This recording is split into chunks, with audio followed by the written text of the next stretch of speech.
Hello guys అందరికీ. So నేను ఇంతకుముందు వీడియోలో అయితే వెంగమాంబ అన్నదాన సత్రం గురించి అయితే చెప్పాను. ఆ ఇన్ఫర్మేషన్ మీకు వర్తి అనిపిస్తే ఆ వీడియోకి ఒక లైక్ చేయండి. అలాగే ఈ ఇన్ఫర్మేషన్ కూడా మీకు వర్తి అనిపిస్తే ఈ వీడియో కూడా ఒక లైక్ చేయండి.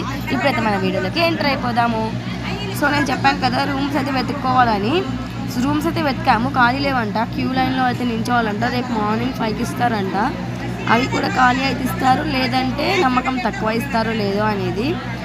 సో మేమైతే ఇప్పుడు సత్రంలో అయితే అడ్జస్ట్ అవుతున్నాము. రేపైతే వెతుక్కుంటాము రూమ్స్ మళ్ళీ. సో ఇలా మనకి సత్రంలో కూడా ఫ్రీ లాకర్స్ అయితే ఇస్తున్నారు. ఈ లాకర్స్కి అయితే మనము క్యూ లైన్లో అయితే నించోవాలి 3 to 4 hours.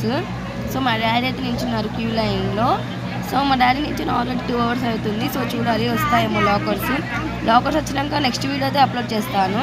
సో దాని తర్వాత రేపు ఎర్లీ మార్నింగ్ లేచి గుండు కొట్టించేసుకొని దేవుడి దర్శనంకి అయితే వెళ్తాము. సో మళ్ళీ రేపు మార్నింగ్ అయితే కలుద్దాము.